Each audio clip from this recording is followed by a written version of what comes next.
싸니까 믿으니까 인터파크니까.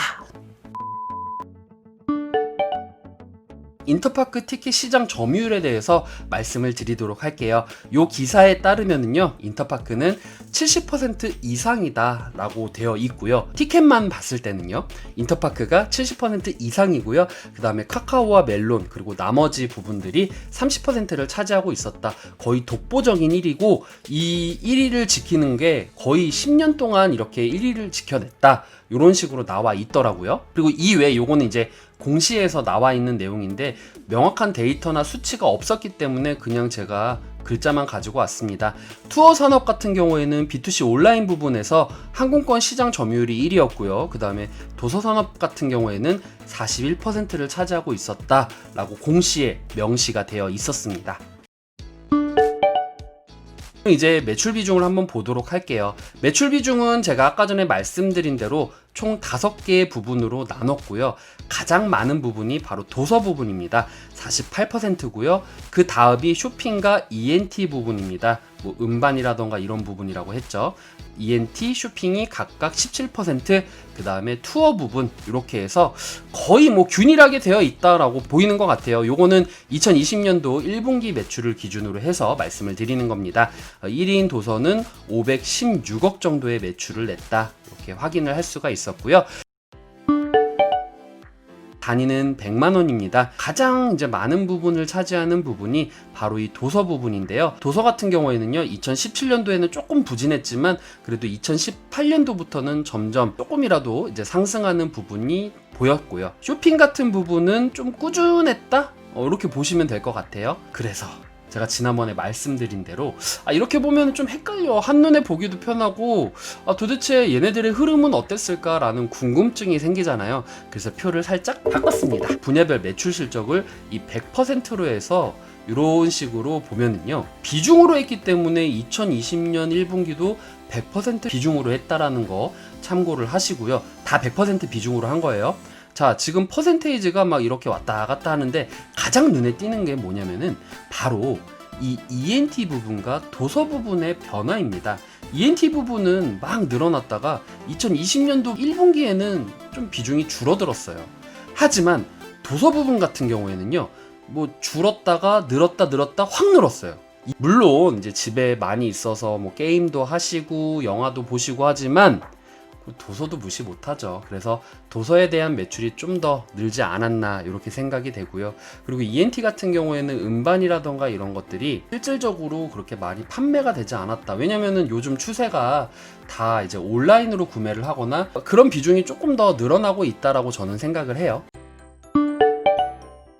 영업이익 및 현금 흐름, 요거는 그러니까 요 내용을 참고해서 보시면 되고요. 제가 한 가지 좀 여러분들께 사과를 하고 싶은 부분은, 여지껏 제가 영업이익 부분을 이제 매출, 수익, 아니면 매출, 이익 뭐 이렇게 해서 가로로 쳐 있는 부분을 제가 영업이익이라고 했어요. 그런데 제가 오늘 알게 됐어요.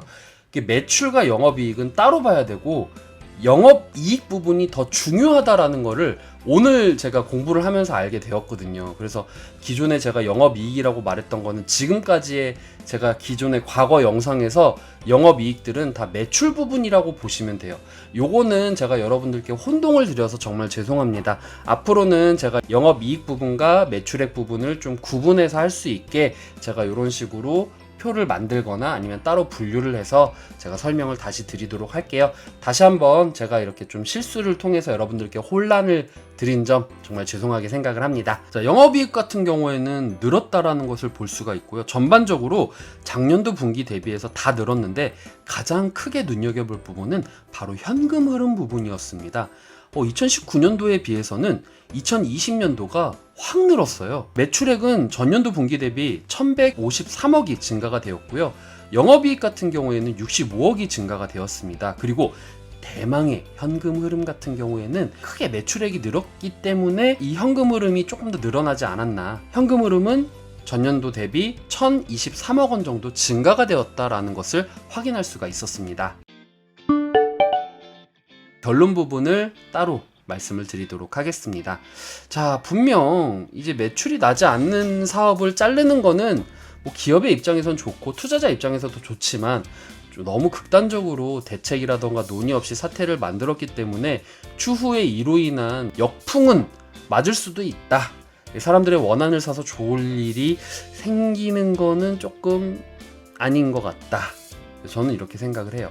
물론 지난번 사례처럼 적자를 계속 내가지고 야 너네 기회 줬는데도 안 됐잖아 나가, 이것과는 다른 맥락이에요. 그분들의 희생이 있었고 그 다음에 매출도 좋았을 것이다 라고 주장을 하고 있는데 하루아침에 우리 매출 안 나오니까 이제 안 할게 이렇게 돼버리는 거는 다른 얘기거든요. 그 부분이 이제 두 번째 얘기죠. 도매 부분은 정리를 했어도 소매 부분은 아직 사업을 하고 있는데 이 부분에 의해서 어떤 역풍을 맞게 될지는 모른다라는 것. 그리고 이제 문제점이 또 이건 것 같아요.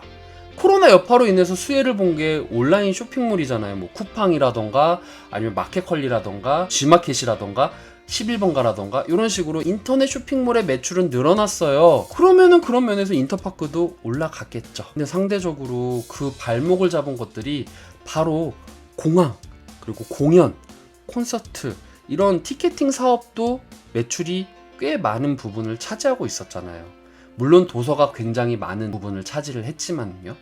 그런 면으로 봤었을 때는 플러스 마이너스가 돼서 0이 된 것 같다라는 느낌이 굉장히 많이 들었거든요. 도서와 쇼핑이 뭐 그래도 60%는 차지했다고 치더라도 뭐 투어라던가 기타라던가 ENT라던가 ENT에 이제 뭐 공연 부분도 포함이 되는 거니까요. 40%의 안 좋은 부분이 나와 있기 때문에 그렇게 큰 주목을 받지 못했다라는 것이 조금 안타까운 부분이라고 생각을 합니다. 다나와가 있기는 하지만 이커머스 시장 내에서 상장 기업은 인터파크가 유일하면서요. 이 병합에 관한 모멘텀은 너무 좋아요. 기관과 그리고 외국인들이 들어왔겠죠. 그런데 여기에서 조금 더 고민이 되는 거는 앞으로의 방향성이 어떻게 될지 그것에 대한 귀추가 조금 집중이 될 것 같아요. 공항 티켓팅 및 공연 그리고 콘서트 티켓팅 사업 역시 이 코로나로 인해서 피해가 있을 것으로 예상은 되지만 그래도 인터파크가 아까 전에 말씀드린 대로 비대면 공연이라던가 국가 사업이라도 지금 하고 있다, 손 놓고 있지만은 않는다 라는 부분을 저희가 확인을 했어요. 그래서 앞으로 이 국가 사업을 통해서 그리고 이 비대면 공연을 통해서 어떤 부분을 또 개척을 해나가는지, 그리고 이것에 관련된 수주 공시가 떴었을 때는 당연히 인터파크의 주가가 영향을 받겠죠. 그 다음에 제가 아무래도 조금 걱정이 되는 것이 바로 이 송인서적 사태입니다. 이 송인서적 사태가 아까 전에도 제가 살짝 말씀을 드렸지만 2000개의 출판사가 합심을 해가지고 우리 인터파크에 물건 안 낸다, 아니면은 물론 이제 돈은 나가니까 납품을 하더라도 우리 너네랑은 이벤트나 이런 거 우리가 너네한테 좋은 거 안 해줄 거야, 이렇게 나갈 수도 있다라는 거죠. 안 좋은 방향이 될 수도 있고, 게다가 이것이 지금은 막 크게 공론화되진 않았어요. 좀 묻혔다라는 부분이 있고, 게다가 일반 소비자 입장에서도 야 출판사 너네들이 도서정가제 만들어가지고 우리 지금 피해보고 있는데 우리가 왜 너네를 도와줘야 돼? 라는 그런 인식이 있으신 분들도 꽤 있어요. 그거를 어떻게 제가 뭐라고 할 수는 없죠. 그런데 그런 인식들이 서서히 바뀌기 시작하고 그래 이거는 사람들이 생각을 했었을 때 이건 인터파크가 너무 잘못했네 라는 부분이 확산이 돼버리고, 요즘에는 또 착한 소비라는 게 사람들에게 많이 또 각광을 받고 있잖아요. 도서정가제가 폐지가 되고 소비자에게 조금 더, 아니면 그게 아니더라도 소비자에게 조금 더 친근하게 다가갔었을 때 소비자의 관심이라던가 바라보는 각도 이런 것이 다르게 보여지고, 사람들로 하여금 인터파크가 너무 기업적인 부분을 했다, 너무 갑질을 했다라는 것이 이렇게 퍼지게 되면은 요거 역시 몰라요. 이게 뭐 누가 잘못했다 뭐 이렇게 명확하게 나온 건 아니지만 불매운동으로 이루어질 수도 있겠다라는 생각이 들기는 해요. 요거는 진짜 개인적인 생각이에요. 이건 추측 100% 알뜰맨 생각입니다. 이렇기 때문에 불매운동이 일어날 거예요. 여러분들 이거 주가에 반영될 거예요. 이게 아니에요. 절대 아니에요. 그 다음에 쇼핑에 관한 AI 연구 기반이 인터파크에서도 이런 거를 내? 라는 것을 알게 되었어요. 요즘에 AI 기반으로 데이터 모으는 거 누가 떠오르나요? 그렇죠. 아마존이 떠오르죠. 아마존이 그런 식으로 데이터를 모으고 있잖아요. 근데 인터파크가 하고 있어요. 2014년도부터 꾸준히 연구 개발을 하고 있는데 본격적으로 2018년도부터 데이터를 모으는 AI를 개발하고 있어요. 데이터를 모으고 있다. 요거는 정말 굉장히 큰 이슈라고 생각을 해요. 지금 당장은 눈에 보이진 않겠죠. 물론 이제 뭐 아마존하고 비교하는 것도 어불성설이고요. 이 규모와 사이즈가 다른데요. 넥스트 커머스 랩이라는 연구기관을 통해서 이런 연구 개발을 하고 있다라는 것 자체는 와, 그래도 인터파크가 그래도 뭐라도 하고 있는 애들이구나. 데이터를 모아서 이 데이터를 어떻게 가공을 할까? 저는 그게 좀 너무 흥미진진했어요. 오늘의 포인트라고 해야 될까? 합병도 중요한데 이것도 저는 되게 중요하다고 생각을 해요. 그래서 이게 꽃 피우게 되면은 아마존같이 성장할 수도 있을 것 같다라는 조심스러운 제가 추측을 한번 해봅니다. 이제 아까 전에 이 합병된 얘기인데요. 이 합병을 통해서 정말 외국인과 기관의 사랑을 받았는데 저는 단순히 그런 합병에 대한 이슈 때문이라고 생각을 하거든요. 이후에 매출이 나오고 이 매출이 컨센서스 상회를 하고 이 컨센서스가 뭐 다음 분기, 다다음 분기에도 높게 나올 것이다 라고 측정이 되는 순간 당연히 인터파크는 우상향을 하고 있고, 그리고 합병을 했고 주목을 받았기 때문에 다나와처럼 이 언택트 관련된 주로서 떠오를 수도 있는 거죠. 우리 스승님께서 하시는 말씀이 자기는 쿠팡이 상장을 하면 무조건 살 거라고 얘기를 하셨어요.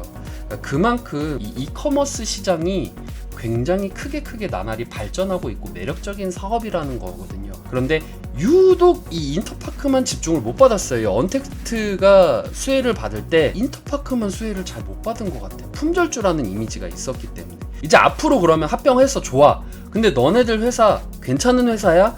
라는 것은 이제 앞으로의 2분기, 3분기, 4분기에 매출 실적 발표, 그리고 컨센서스 상회를 하느냐 못하느냐에 따라서 기업의 미래가 달려있겠죠. 그리고 이제 취업을 하시는 분들 인터파크에 들어가기 위해서 어떤 노력을 해야 되는지 한번 요것도 많이들 생각하면 좋을 것 같은데, 저는 여기서 포인트를 잡았어요. 제가 봤을 때 이게 표면적으로 나와 있지는 않지만 인터파크가 굉장히 섬세하게 신경을 쓰는 부분이 바로 요 부분이라고 생각을 합니다. 고객들의 데이터를 어떻게 가공할 것이고 그 가공한 데이터를 가지고 무엇을 할 것인지 그것을 고민을 하면은 조금 더 유리한 포트폴리오를 만들 수 있을 것이다 생각이 되고요. 두 번째로는 공연, 그리고 항공 티켓, 이런 부분에 있어서 지금 매출이 안 나오고 있어요. 그럼 이걸 어떻게 개발할 것이냐, 그거를 연구해보면 좋죠. 지금 사례가 하나 나와 있잖아요. 국가 사업을 통해서 비대면 공연을 했어.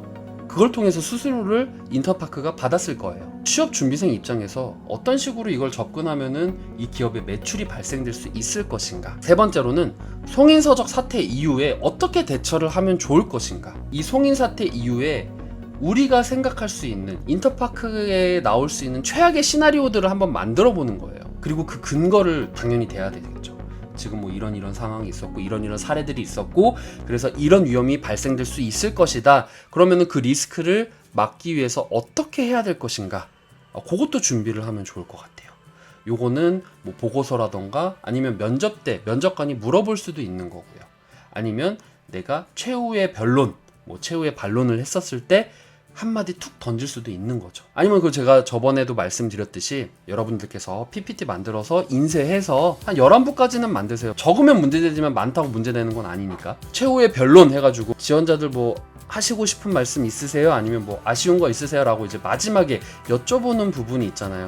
최대 1분 내지 2분 정도의 시간을 저에게 주실 수 있으시겠습니까? 제가 요 PT 발표 준비를 해왔는데 제가 면접관님께 요거를 발표를 못하면 오늘 잠을 못 잘 것 같고 두고두고 이 순간을 후회할 것 같습니다 라고 이렇게 당당하게 말을 해요. 그렇게 패기 있게 말을 하면은 그 어느 누구도 안 돼, 지금 시간 없어, 나가, 이러는 분들 없을걸요. 아마 이러는 면접관들 없을걸요. 특히 젊은 20대이신 취업 준비생 같은 경우에는 이런 패기가 먹히는 경우들이 많아요. 그리고 그거를 되게 귀엽고 이쁘게 봐주시는 분들도 굉장히 많을 거예요. 당장 제가 이렇게 면접관으로 있다 하더라도 제가 기업에 들어오기 위해서 이만큼 준비를 했는데, 물론 막 레포트를 막 이만큼 써오면은 그건 안 되죠. 그냥 수치로 간단하게 명료하게 해서 그냥 자기가 말하고 싶은 거를 짧은 시간 내에 임팩트 있게 말을 하는 거예요. 물론 업무를 할 때도 그런 게 굉장히 중요하기도 하거든요. 설령 이 구직자가 뭐 내용이 엉망진창이다 하더라도 지금 이 짧은 순간 안에 할 얘기 다 하고 자료 이렇게 이쁘게 잘 만들었네, 수치화 되게 잘했네 해서 붙는 경우도 있어요. 그런 식으로 한번 준비를 해서 면접 준비를 하는 것도 굉장히 큰 도움이 될 것이다 라고 생각을 해요. 인터파크에 취업하려고 하시는 분들 꽤 많은 걸로 알고 있거든요. 흔히 쉽게 얘기를 해서 들으면 이 기업이라고 알만한 기업들은 많은 분들이 취업을 꿈꾸는 회사기도 하잖아요. 예. 그렇기 때문에 제가 조금 더 여기다 좀 비중을 둬서 얘기를 했습니다. 오늘 인터파크 기업 분석 여기까지 했는데요. 어떻게 여러분들 도움이 되셨는지 모르겠어요. 저도 이렇게 자료를 찾으면서 솔직히 자료가 좀 많지가 않아가지고 이걸 어떻게 풀어야 되나 좀 막막하기도 했거든요. 그런데 다행히도 이런저런 자료들이 있어서 좀 여러분들께 설명을 드리기에 조금 더 수월했던 것 같습니다. 아울러서 그리고 여러분들 제가 저번에 이오테크닉스에서 어떤 저희 구독자님께서 이게 지금 잘못되었다라고 말씀을 해주셔서 제가 지금 알아보고는 있어요. 그런데 이게 어느 부분은 전공정이다, 어느 부분은 후공정이다, 이렇게 하는 부분도 있고 해서 제가 기업에 연락을 해서 IR에 연락을 해서 명확하게 알고 싶은데 지금 아예 연락도 안 되고 메일 주소도 없고 그래서 지금 조금 고민이 있는데 제가 어떻게든 여러분들 궁금한 것이 있으면은 최대한 제가 노력을 해서 알아봐 보고 이렇게 좀 여러분들께 도움이 되는 그런 유튜버가 될 수 있도록 노력 많이 하겠습니다. 그러니까 여러분들 오늘 이 인터파크에 대해서도 혹시라도 제가 틀린 부분이 있거나 아니면은 요거 좀 궁금했는데 라고 하는 부분 저한테 질문을 해주시면은 물론 제가 알아보지 못하는 부분도 있겠지만 기업의 비밀이라던가 노출되면 안 되는 정보라던가 이런 게 당연히 다 있을 거 아니에요. 그런 것까진 제가 알아내진 못하겠지만 제가 알아낼 수 있는 리포터라던가 아니면 기사 이런 거를 통해서 최대한 제가 알아봐서 여러분들께 도움이 될 수 있는 그런 유튜버가 될 수 있게 노력하도록 하겠습니다. 자, 오늘 영상 마음에 들었다면 하단에 구독과 좋아요 눌러주시면 너무 감사하겠습니다. 저는 그럼 다음에 알찬 영상 가지고 여러분들 찾아뵙도록 할게요. 그럼 여러분들 안녕.